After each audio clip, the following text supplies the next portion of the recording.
a apresentação errada. Agora eu consegui o arquivo correto e o arquivo estava desconfigurado. Eu tive que correr aqui para ajeitar alguns slides, mas agora está tudo certo. Eu que agradeço, desculpa o contratempo. Então, bom, agora sim, a gente está com o arquivo correto para apresentar para vocês. Então, a gente vai trabalhar sulfas e tetraciclinas, tá? São dois bacteriostáticos, né? Dois grupos importantes que vão aí ser utilizados na condução de algumas doenças clínicas que a gente vai tentar fazer com vocês hoje, tá? Então, a gente começa aqui com as sulfas, tá? Vamos inverter, o arquivo agora está correto. E quando a gente trabalha de sulfas, né, vai falar um pouquinho sobre sulfas, a gente tem algum introdutório para fazer para vocês aqui. Primeiro ponto, quando a gente fala em sulfas, ativar aqui o apontador, são os antimicrobianos mais antigos que nós temos de introdução na clínica, tá? As sulfas foram introduzidas aí nos anos 40, né, então são medicamentos bem antigos. A gente teve esse primeiro fármaco que nós consideramos a mãe das sulfas de uma maneira geral, que é o Prontosil, né? O Prontosil ele foi usado como base para tratamento de algumas doenças sexualmente transmissíveis naquela iniciação, né, no nascimento da antibiótico terapia.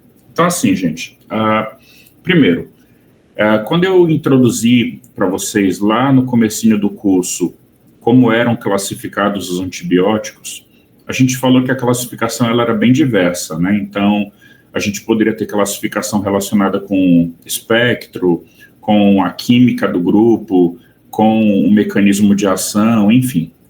Sulfonamidas é uma classificação química, tá? Então, eu tenho uma classe de moléculas chamadas sulfas. A título de comparativo, a sulfa, ela tem uma estrutura que lembra o ácido fólico, tá? Então, é parecido com o ácido fólico, né? A estrutura química da sulfa.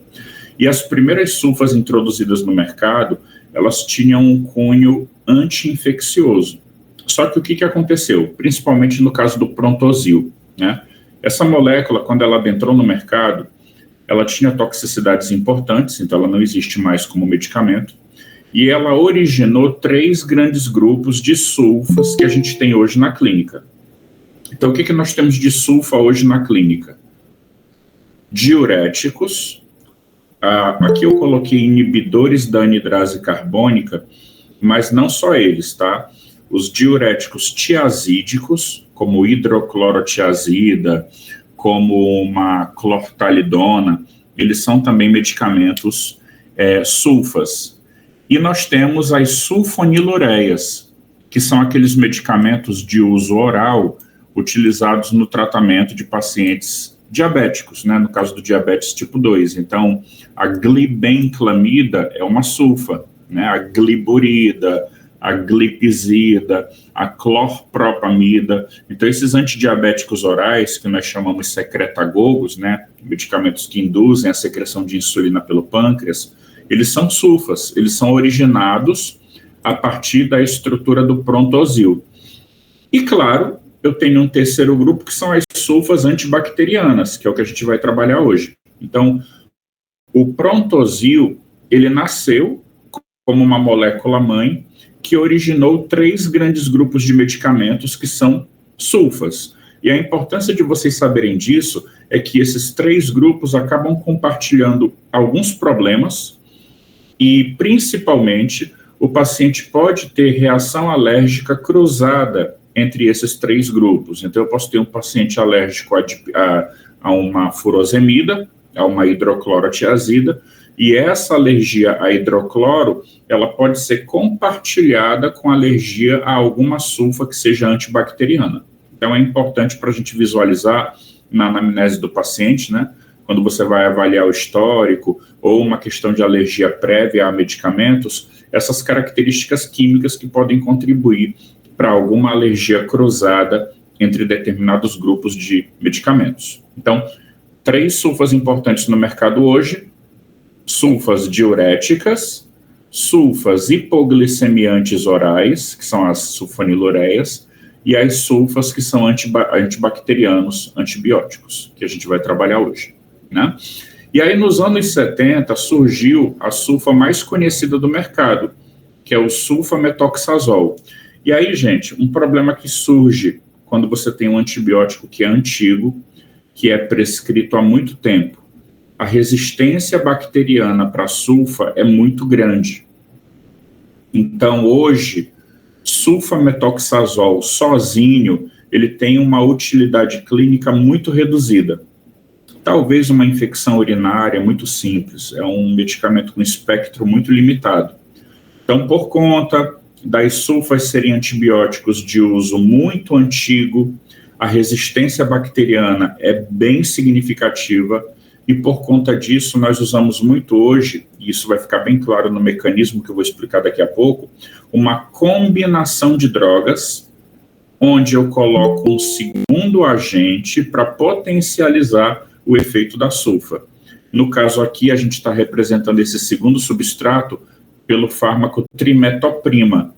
Então, essa combinação, sim, ela tem uma aplicabilidade maior. Ainda não é lá grande coisa, mesmo com a trimetoprima, o espectro ainda fica limitado, mas é bem melhor do que você fazer a sulfa isolada. Tá? Então, algumas sulfas hoje são prescritas, principalmente numa forma associada, que nós chamamos de, no caso do exemplo aqui, sulfametoxazol mais trimetoprima, conhecido como Bactrim. Então, ele tem esse nome fantasia Bactrim, que é bem conhecido. Aí você já consegue melhorar um pouquinho o espectro.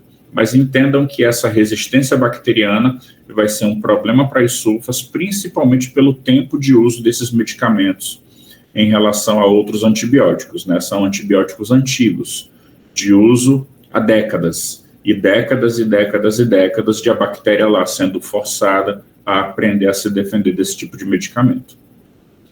Bom, então, uma característica primária que você pode colocar para qualquer sulfa é a elevada resistência.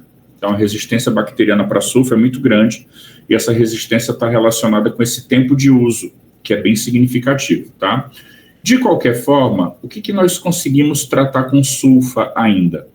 Vocês vão ver aqui um estrepto, haemófilos, nocardiose, clamídia e alguns protozoários. Aí, nesse caso, eu devo ter dito para vocês também lá na introdução que alguns antibióticos, embora sejam direcionados para bactérias, eles podem pegar, em algumas situações, alguns protozoários, alguns podem ter atividade para fungo também, e aqui, inclusive, o próprio medicamento sulfa, ele consegue pegar o pneumocister, que é um fungo, tá? Então, assim, a gente tem um espectro interessante, do ponto de vista de eu não pegar apenas bactéria.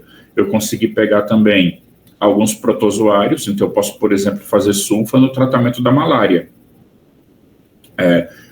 Eu consigo, não que ele seja a primeira escolha, mas eu consigo colocar alguns derivados sulfonamídicos no esquema terapêutico do paciente com malária causada por falciparum, né, por Plasmodium falciparum.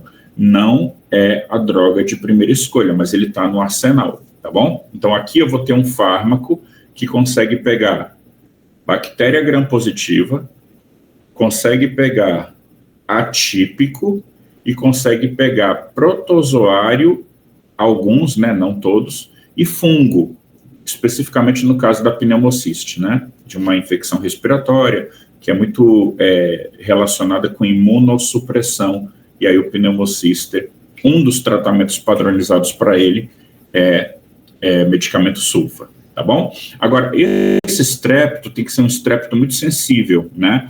A gente não tem aqui um perfil de uma droga que vai pegar bactérias resistentes. Então, é uma bactéria sensível, uma bactéria bem fraca, no sentido de indução de mecanismos de resistência. Quando você vem para uma Neisseria, para uma E. coli, para uma Shigella, aí o fármaco já não pega. Então, você vê que é um espectro bem limitado, tá? Bem limitado mesmo. Pseudomonas nem pensar, anaeróbico nem pensar. Então, esses medicamentos, eles vão focar muito no quê? Numa infecção urinária, numa infecção por protozoário, normalmente uma infecção intestinal causada por algum protozoário, talvez uma infecção respiratória por um streptococo sensível.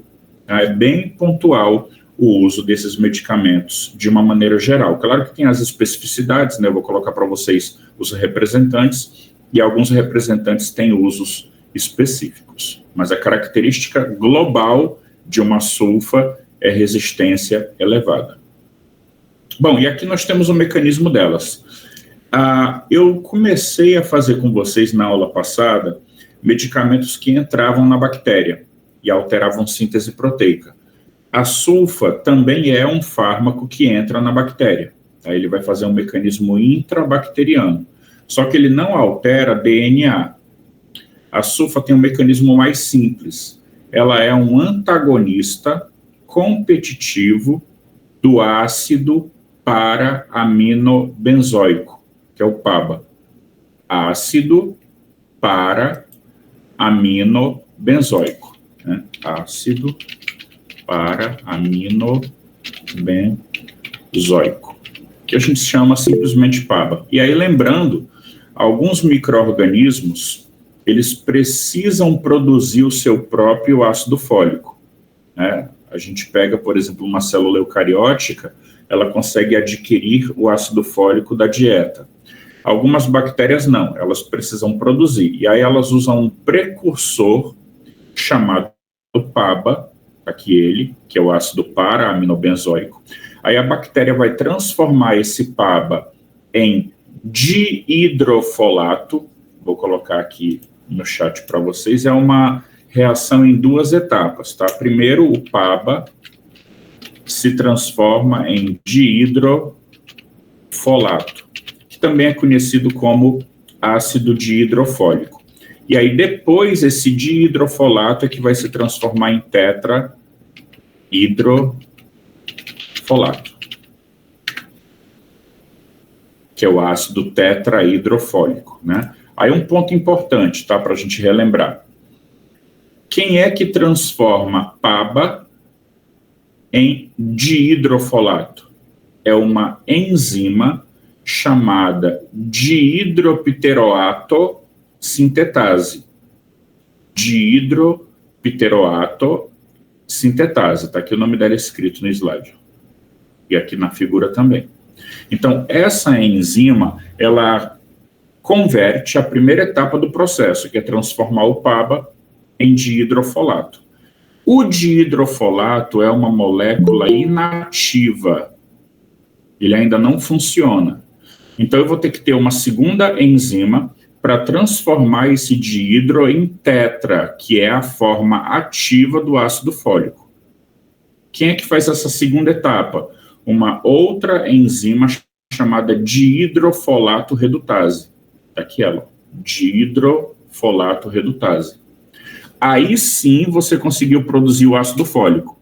E aí, nesse momento, o ácido fólico vai poder ser utilizado em sínteses bioquímicas, né? Que vocês veem muito no começo da faculdade, que vão levar à formação do DNA. Então, em grosso modo, né, porque não é o objetivo aqui, o ácido fólico na forma tetra, ele é usado no processo de síntese de bases púricas, pirimidínicas e, claro, na síntese do material genético da bactéria. Ponto. Qual o mecanismo das sulfas? Elas atuam como um falso substrato, elas competem com o PABA, até porque tem uma estrutura química parecida com ele. E ao bloquear o PABA, elas estão bloqueando quem? A dihidropteroato sintetase. Então, a sulfa, ela impede que o PABA seja transformado em dihidrofolato. Aí, o que uma bactéria pode fazer, por exemplo? Ela pode simplesmente aumentar a produção de PABA, fazendo com que o fármaco sulfa não surta o efeito esperado. Isso começou a acontecer muito, né, após a introdução das sulfas e o crescimento da resistência começando a aparecer. Aí o que a indústria farmacêutica pensou? Puxa, tem algumas bactérias que a sulfa não está mais bloqueando porque o PABA dessas bactérias é muito alto. Elas produzem muito. Então, até que a sulfa segura uma parte do PABA, mas outra parte passa e vira dihidrofolato. Aí a indústria farmacêutica propôs o tal do bloqueio sequencial. Você bloquearia com sulfa a primeira etapa da reação, e caso algum PABA escapasse da sulfa e se transformasse em dihidrofolato, aí o trimetoprim ou trimetoprima bloquearia a segunda etapa da reação, que é a dihidrofolato redutase. Quer dizer, pode ser até que algum PABA escape, mas mesmo que ele vire dihidrofolato, a trimetoprima vai bloquear essa segunda etapa da reação química, e aí eu não vou ter o ácido fólico na sua forma ativa, que é a forma tetra. E aí eu vou bloquear a síntese de material genético. Aí, quando isso acontece, você não tem material genético, a bactéria para, ela não prolifera, ela não divide. E aí você vai entrar no mecanismo bacteriostático. A infecção vai melhorar porque as bactérias não vão conseguir proliferar. Se elas não proliferam, o quantitativo delas cai e o sistema imunológico cai em cima para neutralizar essa infecção. Então, entendam, se a bactéria é produtora de quantidades elevadas de PABA, eu tenho que fazer a combinação sulfa mais trimé. Agora, se for uma bactéria sensível, que não produz PABA em excesso, aí a sulfa sozinha consegue resolver. E aí eu tenho as possibilidades, eu vou ter que avaliar a resistência da bactéria, a sensibilidade da bactéria, qual é o micro-organismo para decidir se eu vou entrar com sulfa isolada ou se eu já vou começar com sulfa mais trimetoprima. Hoje, normalmente, você já começa com sulfa mais trimetoprima, porque você entende que a resistência é muito significativa. Gente, por enquanto tudo bem, podemos prosseguir, está claro até agora o que foi dito? Sim, professor. Perfeito. Então, obviamente que a sulfa e a trimé são sinérgicas, né? A combinação delas é muito mais intensa em efeito do que a simples soma 1 para 1, tá? Bom, Ingrid, normalmente você vê produções aumentadas de PABA com Shigella, com Salmonella. A própria E. coli é uma bactéria classicamente associada com aumento de produção de PABA. Então, de uma maneira geral, as gram-negativas fazem isso. A E. coli, ela tem algumas cepas que são sensíveis. Então, a gente brinca muito que a sulfa é um antibiótico interessante. Aí eu vou falar uma coisa parecida com o que eu falei lá para quinolonas, aquelas quinolonas de primeira geração, né? Seria um antibiótico interessante para a primeira infecção urinária da pessoa, que normalmente envolve um micro-organismo mais susceptível. Então, eu esperaria que uma E. coli mais simples, uma SP, ela seja sensível, mas uma enterotoxigênica talvez não. Então, as gram-negativas, aí quando você vai avançando, tá? Neisseria gonorrhoeae, sulfa não pega, produz muito PABA. Pseudomonas, nem pensar. Então, são micro-organismos que já têm essa capacidade de produção de PABA aumentada. O estáfilo também é outro, que a sulfa não vai pegar. Agora, não é o único mecanismo de resistência. Eu posso ter uma bactéria que nem produz PABA em excesso, mas ele tem bomba de efluxo. Então, a bactéria entra, quer dizer, o antibiótico entra na bactéria, mas ele é bombeado para fora na mesma hora. E aí a sulfa não consegue ter uma concentração dentro da bactéria adequada para conseguir neutralizar a produção de ácido fólico. Então, pode ser um mecanismo do PABA, que é o mais comum, mas existem outros mecanismos também, certo? O espectro realmente é bem restrito mesmo. Bom, como eu estava dizendo, então, além de produzir PABA em excesso, o que mais a bactéria pode fazer? Bomba de efluxo. Esses medicamentos que entram, eles são muito susceptíveis a mecanismos de efluxo. Então, a bomba é uma proteína transportadora que gasta energia para pegar o fármaco que acabou de entrar na bactéria e colocar para fora. Aí como é que o antibiótico vai atuar se ele não consegue ficar dentro da bactéria? Eu posso também reduzir a penetrabilidade como? Porina. Aí lembrando principalmente para gram-negativas, né, que tem aquela membrana externa, aí tem aquele canal aquoso, que é uma porina, é um poro, e o antibiótico tem que passar por esse poro para chegar na membrana interna. Eu posso diminuir o número desses canais. Então, vejam que esses mecanismos, efluxo, diminuição de porinas, eles não são mecanismos só para a sulfa. Eles são mecanismos compartilhados para outros antibióticos que têm que entrar na bactéria. O mecanismo exclusivo da sulfa é o PABA. Se a bactéria tem um excesso de produção de PABA, esse mecanismo vai afetar apenas a sulfa.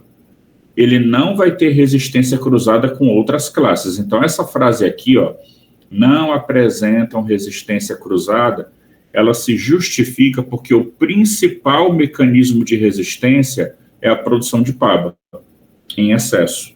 E aí a bactéria produzir PABA em excesso vai fazer um efeito interessante para a sulfa, né? A sulfa vai deixar de funcionar, mas não vai afetar em nada beta-lactâmico, nem quinolona, porque eles não estão nem aí para PABA. Então, se o mecanismo principal de resistência é produção de PABA, esse mecanismo não é para outras classes importante, ele é importante só para sulfa, tá bom? Bom, como é que as sulfas são classificadas? Os medicamentos sulfa, eles são classificados ou pela absorção, se absorve ou não absorve, ou pela meia-vida, porque o espectro ele é muito parecido, tá? Então, eu coloquei aqui para vocês como primeira classificação a meia-vida, o tempo que o fármaco dura no organismo. E aí você tem drogas que duram entre 5 e 6 horas, drogas que têm uma duração intermediária ali na faixa de 10, 11 horas, e drogas que duram demais até, né? 100 até 230 horas. Aí só para indicar um caminho aqui, tá? As que duram muito pouco, elas têm como foco infecção urinária. Elas absorvem, tendem a se concentrar na urina, duram pouco, são bem toleradas, então é um medicamento que pode ser interessante para uma infecção urinária simples. As sulfas de ação intermediária são as que você vai prescrever mais, porque é o sulfametoxazol. Aí você já amplia o espectro para pegar uma infecção respiratória, para pegar uma pneumociste, um fungo, para pegar uma infecção urinária ainda, tudo bem, pega também. Então ele tem um espectro um pouquinho mais amplo dentro do que a sulfa consegue fazer, né? É mais usado. Até porque o esquema posológico, ele acaba sendo um pouco mais cômodo, né? Pela meia-vida mais prolongada do remédio. E já a droga que tem ação prolongada, que dura muito, ela já é mais direcionada para protozoário. Então, se eu vou trabalhar, por exemplo, um paciente com uma situação ali de leishmaniose ou uma situação de infecção com algum protozoário susceptível, né, que você consiga combater como malária, aí provavelmente para esses protozoários, principalmente Plasmodium na malária e talvez uma situação de calazar, a gente vai priorizar a sulfa de longa duração, que aí a gente tem uma cinética mais adequada para esse tipo de micro-organismo, tá? Para bactéria, é interessante uma duração intermediária no tempo de contato. Se eu quiser uma infecção mais leve, com pouco contato da droga com o organismo, aí eu posso ir para uma ação curta. Eu estou tentando dar uma linha de lógica, tá? É claro que todos eles podem ter indicações similares, mas pela meia-vida, você acaba direcionando a ação longa para protozoário, a intermediária acaba sendo a mais prescrita e a curta acaba tendo um restritivo de mais, assim, a primeira infecção urinária, quando eu não quero um contato muito significativo da droga com o corpo, por exemplo, um paciente pediátrico, aí eu poderia pensar numa sulfa que dura menos, tá bom? Mas isso é claro, não é uma regra 100%, existem exceções, é só para dar uma ideia mesmo, tá? Bom, a farmacocinética das sulfas, como são medicamentos para bacteriostáticos, né, para infecções ambulatoriais, é interessante que eles sejam de uso oral. Então, as sulfas, de uma maneira geral, elas têm uma absorção adequada, tá? Só que não dá para generalizar, isso já é um erro do slide, a gente coloca bem absorvidos, e logo embaixo a gente já coloca parcialmente absorvidos, porque tem representante que não absorve. Então, a maioria das sulfas é bem absorvida por via oral. A maioria, mas não todas. Ok, gente? Então, tem sulfa que é preconizada para uso tópico. A sulfadiazina de prata é tópica. É uma pomada que você manipula no próprio hospital, né? E o paciente aplica, normalmente é usado mais em queimados, né? É um composto muito utilizado tanto para prevenção como para tratamento de pacientes queimados, em termos de infecção bacteriana, claro. A prata, vocês sabem, mata tudo, a prata é um bactericida, e a sulfadiazina complementa o efeito da prata. Então, a gente manipula, faz uma pomada, normalmente a 1%, e o paciente queimado, ele é tratado com esse produto tópico, ele não absorve. Mesmo a pele estando degradada, né, a entrada da sulfa é muito pequena, então não tem efeitos sistêmicos maiores. Acaba sendo muito seguro e muito eficaz. Então, sulfametoxazol absorve bem, mas uma sulfadiazina de prata não. Ela é para uso tópico na dermato, é pomada, tá? E aí eu tenho aqui um meio termo, uma droga que absorve mais ou menos, que é a sulfasalazina. A sulfa, gente, tem muito disso, tá? Tem particularidades dos representantes. Então, por exemplo, o que é a sulfasalazina? A sulfasalazina é uma molécula complexa que, quando chega nas vilosidades intestinais, ela é quebrada para formar dois compostos ativos, a própria sulfa e um salicilato. Vou colocar aqui para vocês. A sulfasalazina, ela forma salicilato. E esse salicilato, gente, ele tem propriedades anti-inflamatórias. Quer dizer, eu não estou falando apenas de um antibiótico. Quando eu estou fazendo sulfasalazina, eu estou fazendo antibiótico associado com anti-inflamatório. Salicilato, vocês sabem, é o ácido acetilsalicílico. É um grupo, né? O ácido acetilsalicílico é o mais famoso. Tem o ácido salicílico, enfim, salicilato de metila, tem vários. E aí eu formo, quando eu quebro a sulfasalazina, uma sulfa para combater a infecção bacteriana ali no trato gastrointestinal, e formo também um salicilato, que vai promover efeitos anti-inflamatórios locais. E aí uma pequena porcentagem disso acaba entrando no corpo também, né? E pode ter um efeito sistêmico, tá? Mas não é uma sulfa bem absorvida. A absorção da sulfasalazina é parcial, porque o foco dela é principalmente quadros inflamatórios no próprio intestino. Por exemplo, eu tenho uma infecção bacteriana intestinal que está inflamada. Aí eu vou ter uma sulfa combatendo a bactéria e o salicilato desinflamando, na mesma apresentação, né, no mesmo medicamento. Então, a estrutura sulfasalazina cliva e forma, na luz do intestino, um anti-inflamatório, que obviamente é também analgésico, né, é um salicilato, e uma sulfa, ok? Bom, no geral, a maioria é oral, mas o sulfametoxazol tem apresentação tanto oral como endovenosa. Obviamente que a via endovenosa resguardada para pacientes mais graves, pacientes que apresentem realmente uma infecção que necessita de hospitalização, coisa do tipo, tá? A eliminação, aí são pontos, né? Depois a gente vai melhorar isso, mas só para antecipar, além de serem bem absorvidas na sua maioria, a eliminação principal das sulfas é renal. E um detalhe importante, elas são melhor eliminadas quando o pH do filtrado sobe. Então, elas preferem eliminar em urina alcalinizada. Se você tiver uma situação de um paciente intoxicado com sulfa, a alcalinização da urina facilita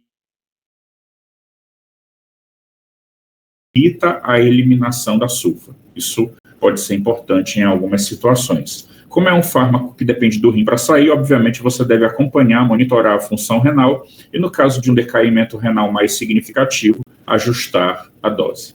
Bom, continuando com os representantes, aqui eu coloquei o sulfametoxazol, que hoje é principalmente associado com trimetoprima, tá? E o principal uso dele quando ele está sendo usado apenas na forma sulfametoxazol, é infecção urinária. O principal uso, ok? Agora, quando ele é combinado com trimetoprima, vai ter um slide para isso daqui a pouco, Aí você já vai para nocárdia, aí você já vai pegar um hemófilos, aí você já começa a pegar também um pneumocister. Quer dizer, quem se usa hoje mesmo é o combinado. O sulfametoxazol sozinho, ele tem um espectro muito restrito e acaba sendo direcionado só para infecções urinárias mais simples. Aí, gente, um parênteses, né? A gente está fazendo um curso com vocês e aí eu coloco aqui infecção urinária, mas eu falei infecção urinária na amox, eu falei infecção urinária na quinolona e eu vou falar infecção urinária em outros antibióticos que ainda virão. Então, vocês estão vendo que uma determinada condição clínica, ela pode ter vários tratamentos. Eu tenho várias drogas disponíveis para infecção urinária, inclusive alguns agentes que nós chamamos de antissépticos, como nitrofurantoína, que eu vou citar, né? Não é nem um grupo, é uma droga solta. Então, tem muita opção. Qual delas é a primeira escolha, a segunda, a terceira? Você vai avaliar um monte de coisa, espectro, tolerância do paciente ao tratamento. Por exemplo, sulfa, nós consideramos antibióticos com muito efeito adverso. Então, entre uma sulfa e uma amox, a amox vai ser melhor tolerada. Então, tudo isso tem que ser levado em conta e a diretriz leva para dizer lá quem é a primeira escolha. Eu já deixei bem claro para vocês, né, que nessa parte introdutória do curso é conhecer os grupos. Então, eu estou dizendo que ele serve para infecção urinária. Eu não estou dizendo que ele é a primeira ou a segunda ou a terceira escolha. Isso vocês vão refinar depois, tá? Mas ele é uma opção. Agora, se ele vai ser prescrito ou não, é outra história. Tá? Bom, só para mostrar o problema geral das sulfas, né? A gente está soltando algumas coisas. Sulfas são contraindicadas na gravidez. A sulfa, ela tem toxicidades importantes, tá? A gente vai ter daqui a pouco um momento só das reações adversas, mas a gente já vai colocando aqui problemas em grupos específicos. Grávida não toma sulfa, ok? Como também não poderia tomar quinolona, quer dizer, eu vou restringindo de acordo com o paciente a gama de opções terapêuticas que a gente tem no mercado. Aí, gente, uma coisa bem interessante aqui. Eu falei para vocês que a sulfa poderia ser combinada com trimé. E aí está aparecendo agora um segundo nome, né? Pirimetamina. Então, assim, a dihidrofolato redutase, eu vou até voltar aqui para a imagem que mostra a sequência da síntese do ácido fólico, tá aqui. Dihidrofolato redutase, ela converte o dihidrofolato, que não faz nada, em tetrahidrofolato, que é quem faz tudo. Ele que é o ácido fólico ativo. PABA, nós não temos. Quem tem é a bactéria, tá? Nós não fazemos isso, PABA. Mas nós fazemos dihidrofolato redutase. Nós temos. O protozoário também tem. Então, tanto a bactéria, como o protozoário, como a célula eucariótica, eles têm dihidrofolato redutase e eles transformam dihidrofolato, que não faz nada, em tetrahidrofolato, que faz tudo. Aí, o que a indústria farmacêutica vai fazer, então? Eu vou desenvolver uma molécula para pegar a isoforma da bactéria, que aí, teoricamente, ela não vai ter problema para o ser humano. Quem é essa molécula para a bactéria? Trimetoprima. Então, a trimetoprima é o inibidor da dihidrofolato da bactéria. Mas a indústria farmacêutica ela também desenvolveu o inibidor para o protozoário. Puxa, eu quero tratar malária. Então, não adianta dar trimetoprima, porque ela não pega a dihidrofolato do protozoário, ela pega da bactéria. Então, para pegar no protozoário, eu vou associar com sulfa uma molécula inibidora da dihidrofolato redutase do protozoário, que é a pirimetamina. Essa daqui. Então, essa molécula, pirimetamina, ela é um inibidor de dihidrofolato redutase do protozoário. E se eu quiser pegar a do humano, aí eu vou fazer um remédio chamado metotrexato. O metotrexato é o inibidor da nossa dihidrofolato redutase, que é um fármaco aprovado para algumas doenças autoimunes, né? Por exemplo, na artrite ele pode ser usado porque acaba com linfócitos, né, baixa a imunidade, mas ele também é um fármaco para câncer. Ele é usado na quimioterapia do câncer justamente porque bloqueia de hidrofolato e a célula sem ácido fólico ela não consegue proliferar. Então vejam a importância desse circuito. A dihidrofolato redutase é alvo farmacológico tanto na bactéria, como no protozoário, como na célula eucariótica. Ok? Então, no caso do protozoário, já tinha falado para vocês, mas aqui é só para reforçar, a gente prefere uma sulfa que tenha meia-vida mais prolongada, tá? Então, a gente coloca aqui sulfadoxina, mas a sulfadoxina tem um porquê de ser usada. É a meia-vida. Casa melhor para protozoário. Para bactéria não precisa, você consegue inibir o crescimento e ter uma taxa de cura adequada com drogas de duração intermediária ou curta. Mas para protozoário, casa melhor um fármaco com meia-vida longa. E aí você associa com o inibidor da dihidrofolato redutase do protozoário, tá? Mesmo assim, ele não é primeira escolha. Vocês estudaram isso no passado, né? Malária você preferencia tratar com derivados, né, da artemisinina. Então você vai ter artesunato, artemeta, enfim. Vai colocar um esquizonticida sanguíneo e vai colocar, provavelmente, dependendo de qual tipo de malária, né, algum fármaco para pegar o ciclo hepático, dependendo de qual perfil, né, do plasmódio que você vai tratar. Mas a sulfa, ela fica ali como segunda escolha, terceira, enfim. Ela não é a primeira droga que você vai usar para tratar um paciente com malária. Tudo bem? É uma alternativa. Bom, vamos à frente. Sulfisoxazol é fármaco que tem uma eliminação rápida, a meia-vida dele é pequena, né? E aí, gente, regra, as sulfas, todas elas podem fazer um processo renal chamado cristalúria. Todas as sulfas podem fazer isso. Era pior com as sulfas antigas, né, que já foram retiradas do mercado, é menos complicado com as atuais. Mas o que é cristalúria? As sulfas podem precipitar no ambiente neutro para ácido, e em precipitando no ambiente renal, elas geram um processo inflamatório e geram nefrotoxicidade.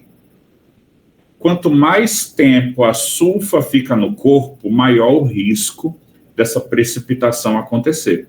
Por isso ele coloca aqui, ó, que quando uma sulfa é eliminada de forma rápida, que é o caso do sulfisoxazol, ele vai embora muito rápido do corpo, a chance dele precipitar é menor. Então, obviamente, a chance dele ser nefrotóxico é pequena, mesmo ele tendo concentrações urinárias altas, mesmo ele conseguindo se acumular na urina.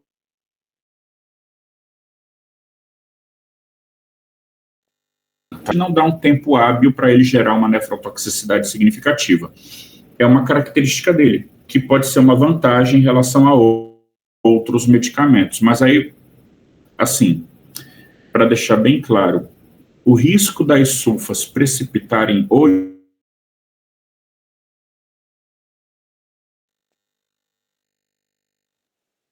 em dia é muito baixo. Então, o flumetoxazol precipita muito pouco. Você vai simplesmente orientar o paciente a beber muita água. Enquanto ele estiver tomando tratamento sulfa, mesmo que ele não tenha sede, você fala, faça ingesta de muita água, não líquido, né? Que senão ele vai para o refri, vai para o suco. Faça ingesta de muita água para diluir essa sulfa e para ajudar nos processos de eliminação renal. Se mesmo assim o paciente tiver cristalúria, como é que você pode resolver? Alcalinizar a urina. Aí você pode fazer uma alcalinização urinária, porque na presença da alcalinização a cristalúria é desfeita, você previne novas cristalúrias, enfim, o paciente vai ter uma proteção renal. Hoje em dia, é só pedir para beber muita água. Não é nenhum drama essa formação de cristais com nefrotoxicidade, não. Então, sulfisoxazol, apesar de, teoricamente, ter um efeito mais rápido, durar menos e ser melhor tolerado, ele acaba não sendo tão prescrito, que é um espectro muito limitado. Ele basicamente fica só no rim. É justamente por isso que ele dura pouco, porque ele absorve, mas ele é muito efetivamente captado pelo néfron. Então, acaba não sendo um fármaco interessante para outras infecções. O Bactrim não, o sulfametoxazol com a trimetoprima vai ter um espectro bem mais amplo e, por isso, é o medicamento mais usado. Como esses medicamentos interferem com ácido fólico, tá? Alguns grupos celulares podem ser mais sensíveis a uma certa toxicidade. As sulfas são classicamente associadas com hematotoxicidade. É rara, mas quando acontece é importante. Tá? Então, assim, imagina um neonato. A sulfa pode gerar uma hemólise num organismo que já tem dificuldade para processar bilirrubina. A gente sempre tem muito medo da sulfa em prematuro, porque o prematuro já tem uma tendência para ter bilirrubina alta, o fígado não consegue conjugar, e a sulfa, ela altera a bilirrubina por dois mecanismos. Primeiro, ela pode ser hematotóxica, ela pode desenvolver lesão de hemácias, né, hemólise, isso pode contribuir para a bilirrubina subir. Segundo, a sulfa tem elevada ligação à proteína plasmática, e ela pode competir com a bilirrubina pela albumina. Quando a sulfa liga na albumina, a bilirrubina é deslocada. E essa bilirrubina livre em excesso, ela pode precipitar um ataque no sistema nervoso central, que aí você estaria falando de kernícteros. Então, pode acontecer da bilirrubina subir e causar uma alteração neurológica, principalmente no neonato, num prematuro, que já tem uma bilirrubina aumentada, o fígado já não dá conta de conjugar a bilirrubina, e aí a sulfa pode causar lá uma alteração hematológica e um deslocamento de proteína plasmática em relação à ligação sulfa-proteína e a bilirrubina sendo deslocada para ficar livre. Por isso, não se indica sulfas para recém-nascidos, tá? O risco de kernícteros, ele é significativo, tá? Agora, no adulto, essa hematotoxicidade é extremamente rara. De qualquer forma, é um efeito adverso previsto e a gente tem que ficar monitorando, tá bom? Bom, sulfa, gente, é categoria D, mesmo que ela tenha até uma possibilidade de ser um Czinho, dependendo do trimestre, porque ela dura pouco no corpo, não é indicado para grávida. Tá? A gente vai colocar isso como um mantra para as sulfas de uma maneira geral. Como eu tinha falado para vocês, a sulfasalazina é um composto que no intestino, né, nas vilosidades, ele é clivado e forma um salicilato mais uma sulfa. Aí a sulfa vai combater a infecção bacteriana e o salicilato vai desenvolver ações anti-inflamatórias e analgésicas. Não é um irmão do AS. Isso daqui é um irmão da aspirina. Vai bloquear a COX, vai impedir a síntese de prostaglandinas, e aí você vai desinflamar e, ao mesmo tempo, diminuir quadros de percepção aumentada de dor. Como a sulfasalazina tem uma absorção menor, é parcial, é baixa, dependendo do trimestre, ela pode ser considerada até um pouco segura na gravidez, mas raramente vai ser usada, tá?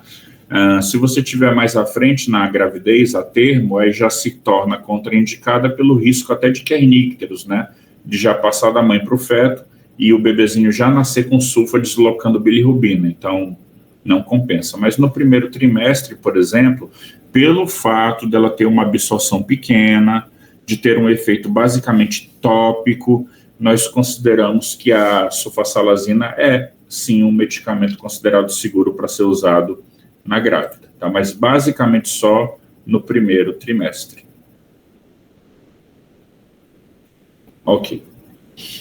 Bom, gente, em relação à sulfadiazina de prata, é tópica, eu já falei para vocês, nós aproveitamos o efeito bactericida da prata, a prata mata tudo mesmo, e colocamos a sulfa em acessório para potencializar, tá? Então você vai fazer tanto tratamento como profilaxia de infecções bacterianas em pacientes queimados. E aí, gente, tudo que eu falei até agora sobre a sulfa é fraca, o espectro é limitado, só pega alguns gram-negativos sensíveis, Esqueçam isso para a sulfadiazina de prata. A sulfadiazina de prata pega tudo. Ela é tópica e a prata mata tudo. É bactericida potente. E a sulfa está ali ainda para auxiliar, tá? Então, quando eu falo de espectro, é para o grupo. E é para o uso primário deles, que é oral, enfim. A sulfadiazina é um caso à parte. Nós consideramos hoje o melhor substrato tópico para prevenção de infecções em pacientes queimados, né? Bom, pode dar efeitos locais, como um pouquinho de dor, queimação, tá? Mas é, de uma maneira geral, bem tolerado. Tanto é bem tolerado que você usa em paciente queimado, né? Que está sem barreira de proteção, está exposto, né? Com quadro de sensibilidade muito alto. Mesmo sendo tópico, a grávida a termo não usa. O prematuro não usa. 2 primeiros meses de vida não usa, pelo risco de kernícteros, principalmente, tá bom? Aí pronto, eu pontuei algumas características, né, e a gente fala agora no geral dos eventos adversos. Eu tenho vários medicamentos que podem causar alergia, quase todos, né? Mas assim, quando eu falo de alergia, existem alguns grupos de fármacos que dão mais do que outros, tá? Eu falei muito de alergia para penicilina, lá em beta-lactâmico, falei que eram medicamentos que podiam causar até Steven Johnson e que era cruzada a alergia porque era ao anel. Eu estou falando agora do segundo grupo de antibióticos que também tem muito forte presença de alergia. Sulfa, alergia, está muito ligado. Tá? Então a gente tem aí febre, erupção cutânea, fotossensibilidade, urticária, Steven Johnson, quer dizer, as sulfas têm, sim, correlação com reação de alergia e é comum, ao contrário de uma alteração hematológica, de um kernícteros, que são eventos bem raros, tá? Mas a alergia, não é Steven Johnson, alergia leve, você ter alergia à sulfa é considerado um evento adverso comum, ok? Então, são antibióticos que dão, sim, um percentual de alergia bem significativo, tá? Como qualquer fármaco vai alterar a microbiota, então pode dar diarreia, e aí, bem longe, né, embora alergia comum, bem longe, alterações hematológicas podem acontecer. Hemólise, com alterações de estrutura de membrana de hemácia. E aí um ponto importante, essas alterações hematológicas, elas são mais significativas, né, mais evidenciadas em pacientes com deficiência de glicose 6-fosfato-desidrogenase. Então, se você tiver um paciente com decaimento dessa enzima, a glicose 6-fosfato-desidrogenase, o risco desse paciente apresentar hemólise, alterações hematológicas, ele torna-se mais significativo. Eu não sei se todos lembram de quando tiveram aula de malária, né? Normalmente vocês têm no S3, mas lá também tem drogas com esse perfil, que inclusive o paciente é orientado, né? Ele vai tomar o medicamento, se a urina começar a ficar parecida com café, escurecida, ele tem que procurar um atendimento, tem que avaliar, porque pode ser um paciente portador dessa deficiência de glicose 6-fosfato-desidrogenase, e alguns fármacos lá da malária também podem causar alterações hematológicas, tá bom? Bom, e aí eu venho para o que eu considero a parte mais importante da aula, né, que é para sulfa, qual é a mais prescrita hoje? É a combinação sulfametoxazol trimetoprima. Aí vejam que tem um slide só para ela, porque aí o espectro se torna mais amplo. Quando eu falo do conjugado, sulfa mais trimetoprima, aí eu já venho para a infecção do trato respiratório, porque eu pego estrepto, gram positivo, tá? Eu consigo pegar uma pneumonia por pneumocister, que é um fungo, é uma infecção grave. Eu consigo pegar uma diarreia por E. coli. Eu consigo pegar uma shigella. Assim, gente, não é comum. Não é comum você encontrar shigella sensível, né? Mesmo sendo com trimetoprima, eu tenho uma resistência crescente da shigella, da salmonella e da própria E. coli. mas com trimetoprima, a chance de pegar é bem maior do que com o sulfametoxazol sozinho. Então, ele entra no rol de drogas que pode sim ser usada, tá? Mas tem que se avaliar a sensibilidade. Se realmente, para aquele perfil de bactérias que você tem naquela região, você ainda consegue tratar infecção urinária com E. coli ou uma outra infecção causada por uma outra espécie de E. coli, enfim, se ainda é sensível ao Bactrim, tá bom? Mas que, teoricamente, ele pode pegar, pode, né? Quando eu mudo para pirimetamina, vocês já sabem, aí eu estou mudando para um inibidor de dihidrofolato de protozoários. Aí eu já vou para uma leishmaniose, para uma toxoplasmose, mas, de novo, vai ser a primeira escolha?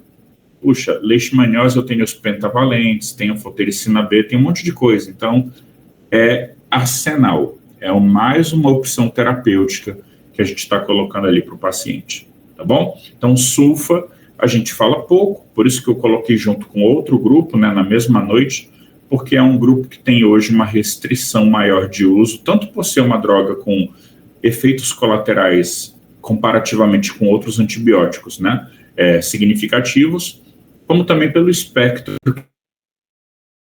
bem limitado, tá bom? Então, talvez escape aí da aula de sulfa, o sulfametoxazol trimetropin, sendo um pouquinho mais usado em algumas condições, e a sulfadiazina de prata, pelo perfil tópico com a prata, ser bem eficiente. O resto, dificilmente vocês vão ter contato na vida de vocês, tá bom?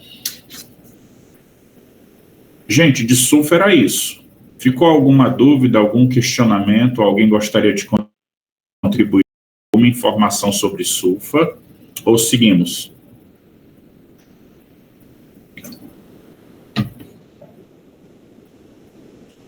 Tudo bem. Então, a gente vai para a tetra, outra classe de medicamentos que tem um bocadinho de efeito adverso. Então, a gente meio que não foi pensado proposital, não, tá? Mas a gente colocou no mesmo dia 2 grupos com muito efeito colateral. 2 grupos que têm em comum o fato de serem bacteriostáticos, mas terem também muitos eventos adversos. Gente, tetraciclinas, elas têm uma classificação química. Eu coloquei aqui no slide bem pequenininho a estrutura química com 4 anéis, tá? Que é o que dá nome, inclusive, ao grupo, certo? As tetraciclinas, elas têm um espectro bem mais interessante do que o das sulfas. Tetraciclina consegue pegar gram positivo, consegue pegar bactérias atípicas e consegue pegar gram negativos. Então, elas têm amplo espectro. As tetraciclinas, elas já vão apresentar um espectro mais interessante do que o das sulfas. De maneira similar à sulfa, a tetraciclina também pega protozoário. Ela também consegue pegar alguns protozoários. De novo, a malária é também tratada com tetraciclina, embora não seja a droga de escolha, mas está lá. Ok? Então, existem similaridades. Os 2 grupos são bacteriostáticos, os 2 grupos têm espectro pegando protozoário, só que o espectro da tetraciclina é melhor, tá? Os 2 grupos têm reações adversas acima da média. Ok? Então, eles têm similaridades. Aí, o que acontece no caso da tetraciclina? Que aí eu vou fazer uma discussão conjunta, tá? Só para ficar mais didático. Existem alguns grupos de medicamento que, quando a indústria farmacêutica vê que tem um potencial para, fazendo uma pequena modificação química, criar uma nova droga com espectro mais amplo, a indústria faz isso. Exemplo, lá na Vanco, a gente falou que tinha o grupo glicopeptídeos, né, que era a Vanco, e tinha um derivado que era chamado lipoglicopeptídeo, que é basicamente a mesma coisa, as mesmas propriedades, só que ele tem uma pequena modificação química que melhora o espectro, porque ele começa a escapar dos mecanismos de resistência. Pois bem, aqui nas tetraciclinas nós vamos fazer a mesma coisa. A gente vai pegar a tetraciclina, vai modificar um pouco a química dela e vai criar um novo grupo chamado glicilciclinas. que são derivados das tetraciclinas, mas conseguem pegar aquelas bactérias que são resistentes à tetraciclina. Só tem um representante, é a tigeciclina. Então eu vou colocar ela junto com as tetraciclinas no debate, porque é o mesmo mecanismo de ação, são os mesmos efeitos adversos, as propriedades são similares. O que muda? Ela tem uma estrutura química modificada que faz com que ela escape dos mecanismos de resistência que são efetivos para a tetraciclina grupo. Então, quando a tetraciclina não funcionar grupo, você pode pensar em uma alternativa chamada tigeciclina, que é um derivado que apresenta o mesmo mecanismo, propriedades similares, mas tem um espectro bem mais amplo, tá? A tigeciclina hoje ela é considerada reserva terapêutica, quer dizer, aquele medicamento que você deve resguardar e usar só se não tiver alternativa, tá bom? Se outras alternativas tiverem falhado, é que você vem para a tigeciclina. Bom, esses medicamentos são todos eles bacteriostáticos, mas claro, eu já falei isso desde o começo, né? Dependendo da dose, todo bacteriostático pode, pelo menos nem que seja numa bactéria, num grupo, né, se tornar bactericida. Mas a classificação base deles é bacteriostático. E aí, gente, olha o espectro como é bem interessante. Gram positivo, gram negativo, anaeróbico, atípicos, treponema. Quem é a droga de escolha para treponema?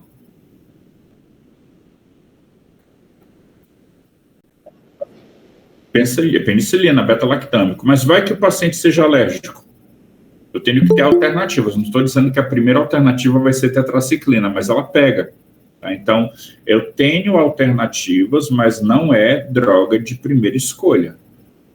Sífilis é penicilina G, que é o patamar ouro de tolerabilidade, né? Um medicamento super bem tolerado, mas tem quem não possa tomar, tem quem tenha restrições com penicilina, e aí você tem que ter possibilidades outras. Então, esse slide mostra que o espectro da tetraciclina é amplo, tá? Olha o Helicobacter aqui. Agora, o que torna a tetraciclina um medicamento menos usado hoje? Porque o espectro dela é muito bom. O problema da tetraciclina é que ela tem muito efeito adverso. Por ter muito efeito adverso, em várias dessas condições eu vou preferir outras drogas. Então, por exemplo, eu venho aqui, micro-organismo gram positivo, eu prefiro tratar com beta-lactâmico. Então, eu posso fazer uma MOX gram negativo, posso fazer uma MOX anaeróbico, posso fazer uma cefalosporina de segunda, posso fazer uma clinda, posso fazer um metronidazol. Atípicos. Puxa, eu vou para macrolídeo. Não dá para comparar. A azitromicina é muito melhor tolerada do que uma tetraciclina. Então, tanto o gram positivo como o atípico, o macrolídeo pega. Eu venho para o treponema, penicilina G. Eu venho para Helicobacter pylori, é a moxicon clari. Amoxicilina, claritromicina, que são melhor tolerados. Então, assim, gente, tetraciclina como primeira escolha não é usual. Não porque ela não funcione, o espectro dela é muito bom. O problema da tetraciclina é a toxicidade, que limita o seu uso, tá bom? Olha que ela pega, inclusive, protozoário, já falei. Então, ela pode ser usada no plasmodium, mas não é a primeira escolha. Então, a tetraciclina fica ali, é um coringa. Você pode precisar dela caso você não consiga usar a primeira escolha, mas dificilmente ela, tetraciclina, vai ser a primeira escolha, tá bom? Mas que ela tem um espectro amplo, e quando você colocar tigeciclina, aí é que é amplo mesmo. Aí eu já começo a pegar estafilococcus, MR e VR. Coisa grande, tá? A tetraciclina não. É um streptococo, um gram positivo mais tranquilo. A tigeciclina, que é uma estrutura modificada, ela vai ter um espectro bem mais amplo. Ok? Bom, não pega um fungo, né? Então aí é uma diferença para sulfo que conseguia pegar o pneumocystis. Classificação dos medicamentos. De novo, como eu fiz também lá para sulfas, Aqui nas tetraciclinas, a gente também vai classificar pela farmacocinética, né, pela meia-vida. Então, eu tenho drogas de curta duração, cujo representante é o protótipo, tetraciclina, que inclusive dá nome ao grupo, muito pouco usado hoje em dia, tá? São drogas de menor utilidade clínica. Eu tenho drogas que têm uma meia-vida que propicia uma duração intermediária, também não são tão utilizadas hoje. E eu tenho drogas com meia-vida longa, que são as que nós preferimos hoje. Quando eu digo nós, a farmacologia entende que o custo-benefício é melhor para essas drogas. Elas vão ser melhor toleradas, vão ter uma posologia mais adequada, são superiores em relação a uma tetraciclina. Não quer dizer que você não vai prescrever tetraciclina. A tetraciclina está aí no mercado, pode ser usada, mas o perfil cinético da doxi e da minó é superior. Só para vocês terem uma ideia, não é só a duração. A biodisponibilidade da doxi e da minó é maior, beira 99%. A absorção da tetraciclina é menor. Além de ser menor, o alimento atrapalha. A doxi e a minociclina são melhor absorvidas e o alimento não interfere. Então, elas têm um perfil cinético superior, além de serem melhor toleradas. Então, assim, acaba que hoje existe uma tendência de, se você for trabalhar tetraciclina, você dá uma preferência para as mais interessantes, que são a doxi e a minociclina, que tem um perfil posológico mais cômodo, que são melhor absorvidas, que o alimento não vai atrapalhar a absorção, que tem menos interação medicamentosa e tem uma chance maior do paciente aderir ao tratamento, certo? Bom, e o mecanismo? Gente, eu estou de novo diante de um fármaco que tem que entrar na bactéria, tá? Só que agora eu vou voltar para o mecanismo que eu fiz na atividade passada com vocês, né? Fármacos que vão pegar o ribossoma da bactéria e vão alterar a síntese proteica. Então, aqui eu tenho uma representação nessa imagem de um ribossoma bacteriano, tá? Eu tenho a subunidade 30S e a subunidade 50S. A maioria dos antibióticos que bloqueiam a síntese proteica se liga na subunidade 50S. A maioria dos antibióticos que bloqueia síntese proteica, aqui vocês estão vendo, né, que o ribossoma está andando, tá? E ele vai fazendo uma leitura do material genético e vai incorporando aminoácidos numa cadeia crescente de proteína. É uma síntese proteica. A maioria dos antibióticos que interferem com esse processo vai interferir se ligando na 50S, que foram as drogas que eu falei para vocês na semana passada. Linezolida, quinopristina, dalfopristina, elas pegam 50. Cloranfenicol, que vocês vão trabalhar, macrolídeos, pegam 50. Clindamicina, pega 50. Então, a maioria dos antibióticos é 50S.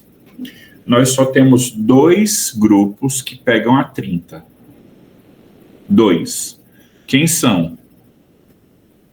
Além dos de hoje, tetraciclinas, os aminoglicosídeos.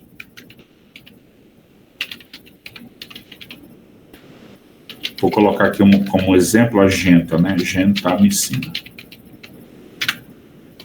Só esses 2 pegam 30S, das drogas que pegam 50. E é interessante você lembrar disso, porque não tem lógica você associar 2 medicamentos que peguem a mesma subunidade. Por exemplo, eu estou com uma infecção muito grave, aí eu vou colocar azitromicina e cloranfenicol. Não tem lógica, porque o cloranfenicol vai para 50S, a azitromicina também. Eles vão competir por espaço, eles vão competir para ver quem é que se liga aqui. Então, não tem sentido, tá? Quando eu falo 30S, o que a tetraciclina vai fazer? Ela vem aqui na 30S e ela impede a chegada e o acoplamento desse RNA transportador que vem trazendo aqui um aminoácido. Então, nós vamos bloquear a incorporação do RNA transportador. Nós vamos bloquear a síntese proteica. É o mecanismo de ação das tetraciclinas. Super simples, né? Entra na subunidade 30S, liga nela e bloqueia a síntese proteica, porque não deixa esse aminoácidozinho encaixar na proteína nascente. Bom, para ele fazer isso, ele tem que estar dentro da bactéria. Então, ele usa tanto difusão passiva como processos ativos de transporte, que aí vai ser um dos mecanismos de resistência. A bactéria pode reduzir esses transportadores de membrana que permitem que o fármaco adentre na estrutura da bactéria. Tá?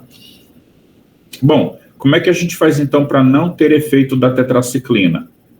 Diminui a entrada, que são esses transportadores ATP dependentes, a bactéria começa a produzir menos esses transportadores, ou eu coloco para fora, que são as bombas de efluxo.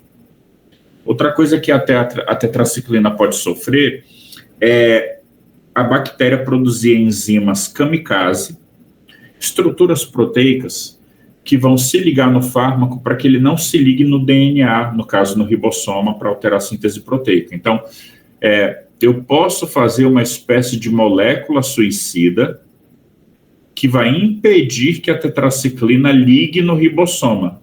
A tetraciclina ela vai achar que aquele composto proteico é o ribossoma e vai acoplar nisso, nessa proteína produzida pela bactéria, e não no alvo terapêutico.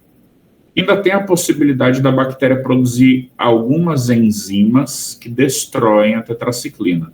Mas o mecanismo principal, gente, é o primeiro. É diminuir a entrada e bombear para fora o fármaco que acabou de entrar. Tá bom? A resistência para tetraciclinas é bem menor do que para sulfa. Se a gente tivesse que colocar numa escala, qual o pior antibiótico hoje em relação à resistência bacteriana? É a sulfa. A sulfa é o pior, é o que sofre mais com esse processo de resistência, tá? E olha que a penicilina G também é antiga e também tem muita resistência hoje, mas a sulfa consegue superar. Tetraciclinas, elas têm resistência, mas é um problema bem menor do que quando você compara com sulfa.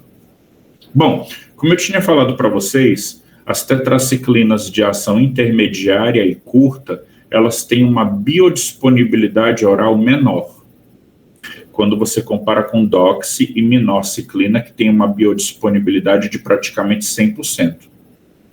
A tigecyclina, que é uma molécula nova, derivada, ela não é uma tetraciclina, ela é diferente, embora seja derivada, ela não é classificada como tetraciclina, tá, gente? Estou colocando junto, porque é derivada das tetraciclinas.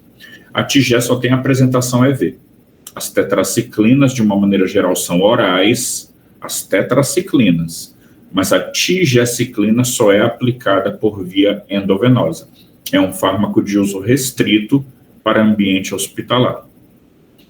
Um ponto importante das tetraciclinas é que elas têm a propriedade de formar quelato.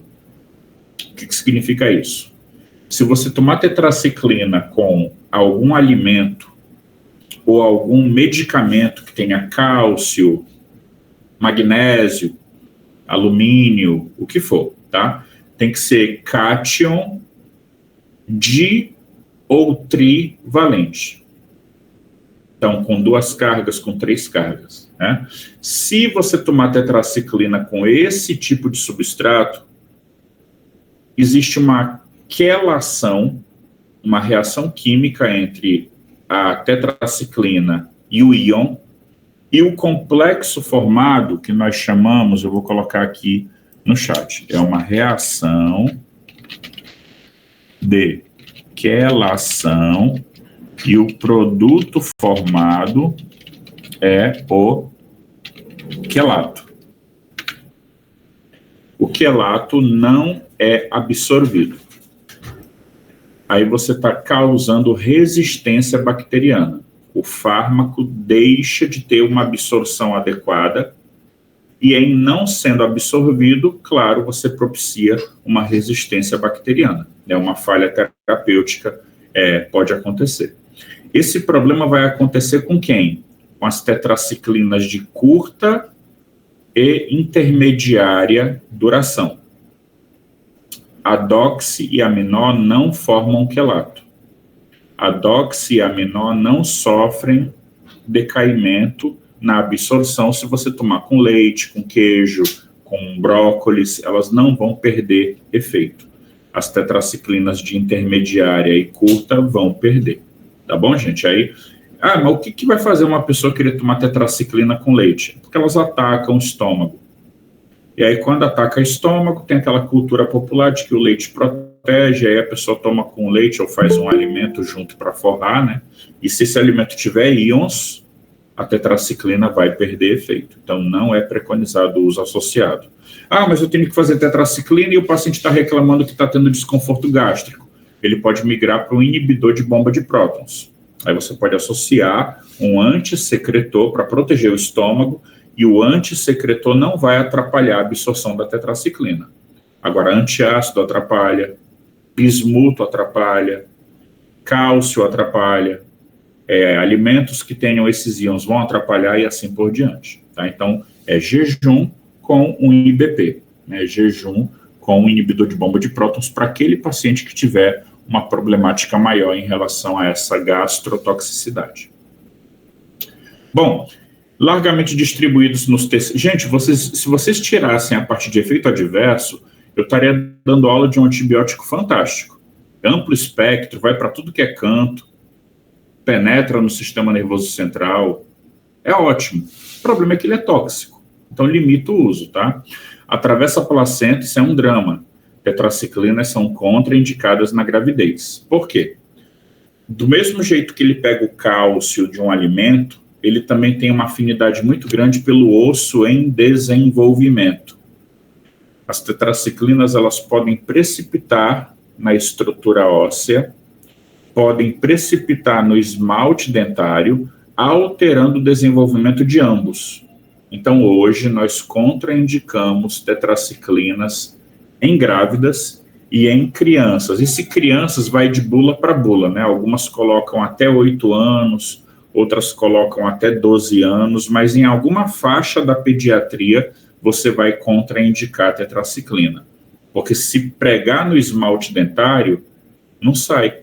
Fica aquela mancha irreversível. Se alterar a estrutura óssea, pode prejudicar o desenvolvimento. Então, não são para grávida, e para pediatria você vai ter que avaliar caso a caso, de acordo com o representante que você está escolhendo, mas em média de 8 anos para cima. Né, em alguns casos até idades maiores, tá? Bom, então eles vão se ligar em ossos e em dentes em crescimento. O adulto pode tomar sem problema nenhum. O problema é se você pegar um paciente que tem osso em crescimento, que está na fase ali, principalmente, né, de primeira infância, bem perigoso, tá? Bom, eles são excretados principalmente via renal, embora alguma porcentagem do medicamento também sofra circulação enterohepática. E aí, olha o espectro. Maravilhoso, né?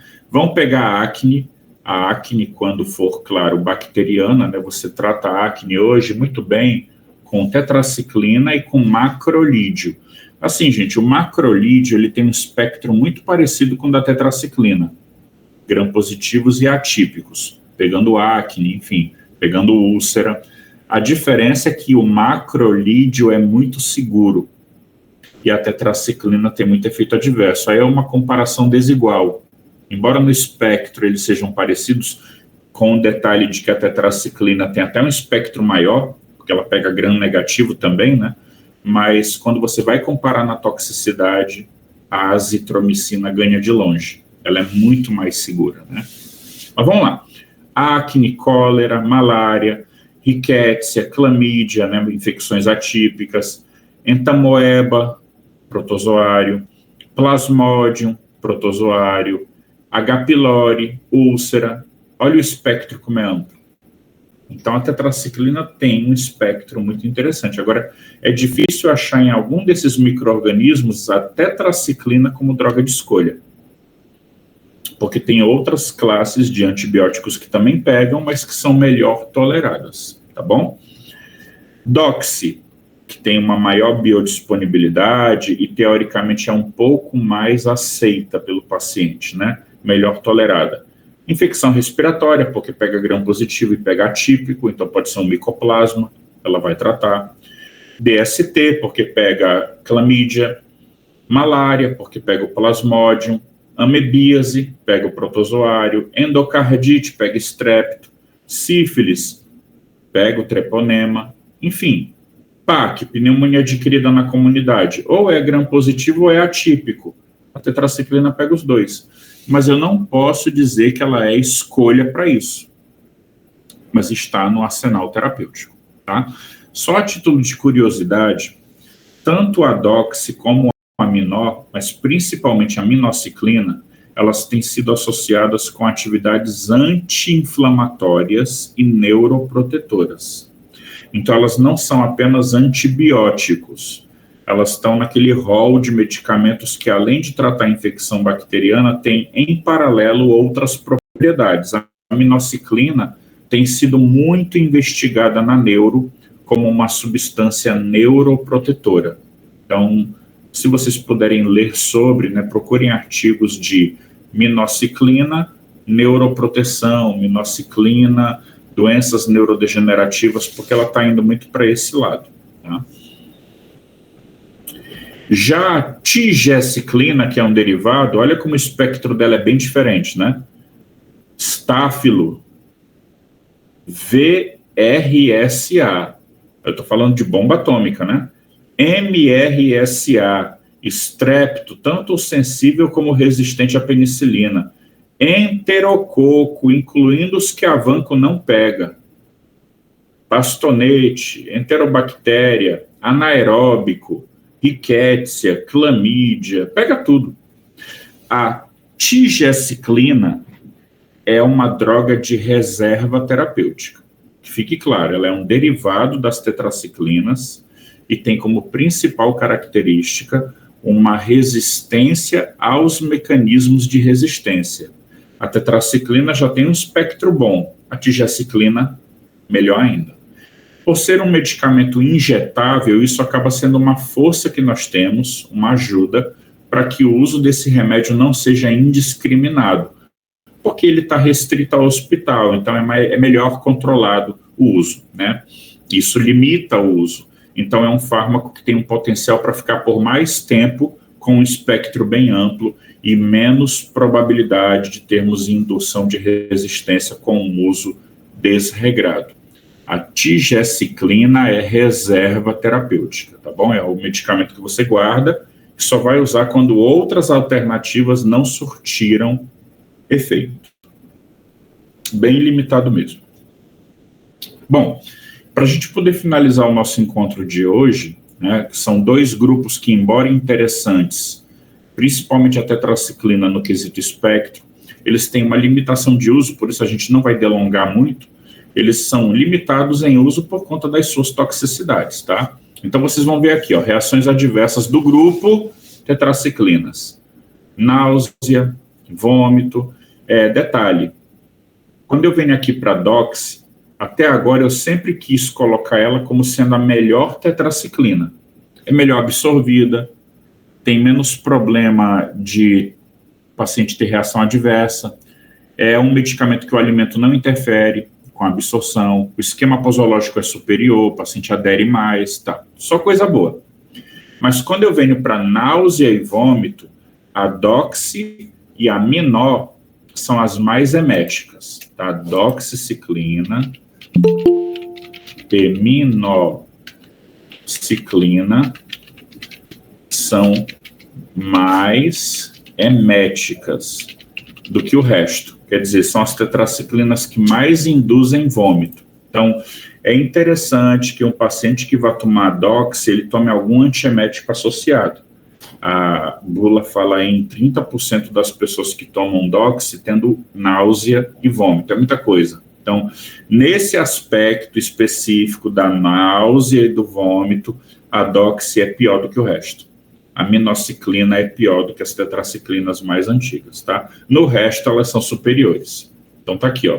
Alterações vestibulares, tontura, náusea, vômito, especialmente com a doxy e com a minol. A Tigé também faz muito, mas ela é injetável, você está num ambiente controlado, está no hospital, a gente vai se preocupar menos. Agora, doximinol, você vai ter isso em casa. E aí provocou. Quanto do remédio tinha sido absorvido? Toma de novo, não toma? Então, a gente tem uma preocupação maior com como é que o paciente vai proceder em relação a esse vômito na presença do antibiótico, tá? Bom, além desses problemas ligados ao TGI, nós temos também o problema dos ossos, da alteração da estrutura óssea, né? Da tetraciclina precipitar, acoplar no cálcio, precipitar na estrutura da matriz óssea e alterar o desenvolvimento do mesmo. Então, não é recomendado para criança, ok? A tetraciclina é contraindicada em grávidas e é contraindicada em paciente pediátrico até X anos, dependendo da droga. Mas é interessante não fazer em paciente pediátrico de uma maneira geral, tá? Ó, descoloração e displasia do esmalte dentário, deformidade ou inibição de crescimento, grávida, nem pensar. Mais uma coincidência para colocar esses dois assuntos hoje, né? São dois grupos que não podem ser usados na gravidez, tá bom? Podem causar reação alérgica, mas aí qualquer antibiótico causa. No caso da tetraciclina é menos do que na sulfa, a sulfa tem muito mais relação com alergia. Podem causar superinfecção, alguns trabalhos dizem inclusive que a tetraciclina, a mais antiga, é o antibiótico que mais causa colite pseudomembranosa. Aí não é um consenso, tá? Tem alguns autores que falam em outras drogas, mas tá ali no rol dos antibióticos que mais causam superinfecção. As tetraciclinas são hepatotóxicas, principalmente quem é mais susceptível a isso, grávida, quando você faz uma dose muito alta, ou quando temos um decaimento renal. E esse decaimento renal, como as tetraciclinas são principalmente excretadas pelo rim, no decaimento renal a tetraciclina acumula e em acumulando faz uma uma hepatotoxicidade, tá? Então temos que ter cuidado com a lesão hepática promovida pela tetraciclina.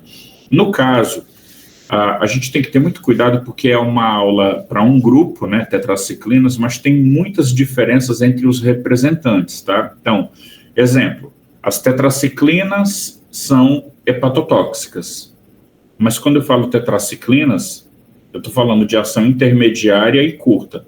A doxy não é. A doxiciclina não é hepatotóxica. Então, assim, eu vou ter alguns eventos que não são para o grupo todo, porque um ou dois representantes escapam de causar aquele problema. E aí eu vou ficar martelando isso. Tirando a êmese, que a doxy faz mais e a aminociclina também, no resto, ou eles causam, mas menos, ou eles nem causam. Então, por exemplo, a reação alérgica, todos causam, mas com a doxy é menor. Hepatotoxicidade, a doxy nem causa. Então, são pontos que você vai avaliar e vai entender o porquê da doxy ser muito mais prescrita do que uma tetraciclina de ação curta, tá? Contraindicados na insuficiência renal grave, porque o medicamento é eliminado basicamente pelo rim. Se o rim tiver decaído, o fármaco vai acumular e vai gerar uma toxicidade significativa. Ele já é tóxico, com tudo certo. Imagina com o rim não funcionando. Não bastasse tudo isso, eles ainda são nefrotóxicos. E aí tem uma coisa interessante no caso da tetraciclina, que é o seguinte: quando você consome um medicamento vencido, que não deveria acontecer nunca, né? Obviamente, o medicamento perdeu o prazo de validade, você tem que fazer um descarte correto, né? Não vai tomar uma coisa vencida. Mas digamos que você tome. Na maioria das vezes, o que pode acontecer é uma perda do efeito, não necessariamente uma toxicidade. É você estar tomando algo que não vai fazer efeito nenhum, né? Porque você não garante mais a estabilidade da molécula, ela pode ter degradado, garante uma biodisponibilidade adequada, o medicamento venceu. No caso da tetraciclina, não. Se você consumir tetraciclina vencida, quando ela vence, ela gera a produção de alguns metabólitos no próprio comprimido que são extremamente nefrotóxicos. Aí nós vamos ter uma síndrome, que eu vou colocar aqui. Síndrome de Fanconi. Alguns livros colocam Falcone, enfim. Essa síndrome, gente, é especificamente relacionada com o consumo de tetraciclina vencida. Tá? Provavelmente, quando a tetraciclina vence, você tem a formação, na forma farmacêutica, de metabólitos nefrotóxicos que você não tem no comprimido dentro da validade, que atacam o rim de maneira mais agressiva. Então, você vai ter aqui náusea, vômito, vai ter uma proteinúria, uma acidose, enfim, é uma ação nefrotóxica, que, de novo, as drogas mais modernas têm menor risco de promover. Então, assim, só para ficar bem claro, as tetraciclinas são nefrotóxicas, mesmo se você consumir dentro do prazo de validade. Mas se você consumir uma tetraciclina vencida, é pior, porque você entra na síndrome de Fanconi. E é nessa síndrome de Fanconi, metabólitos formados no próprio comprimido por conta do medicamento estar vencido, eles atacam o rim de forma mais agressiva do que a própria tetraciclina original. Então, não, eu vou falar o óbvio, né? Não se consome medicamento vencido, mas no caso da tetraciclina, pior. Não pode consumir medicamento fora do prazo de validade, tá? Bom, as tetraciclinas podem também promover manchas na pele. A pele fica muito reativa à solaridade. Então, quando você tiver um paciente tomando tetraciclina, se recomenda que ele não se exponha ao sol. Se ele tiver que sair e pegar raios UV, que ele use muito protetor solar e evite aqueles horários de pico, né? No Juazeiro, de 7 horas da manhã até 19 horas. Não pode pegar sol, porque a droga causa uma alteração dermatológica que pode gerar manchas, dermatite, enfim. Não é recomendado. O paciente deve fazer protetor solar e evitar a insolação, né, a solaridade. Aí vocês vejam que, por conta de todo esse perfil de toxicidade, as tetraciclinas acabam tendo uma restrição no seu uso, embora tenham um espectro muito interessante, tá, gente? Então, por isso, a gente conseguiu enxugar bastante esses dois módulos para não cansar mais vocês do que o necessário, já que são medicamentos que têm uma restrição de uso pelo próprio perfil de toxicidade, no caso da tetraciclina, e no caso da sulfa, pelo perfil de espectro mesmo, que é bem limitado. Então era isso para hoje, e aí eu fico à disposição caso tenhamos dúvidas, né, já que hoje nós conseguimos terminar mais cedo pelo perfil das drogas mesmo.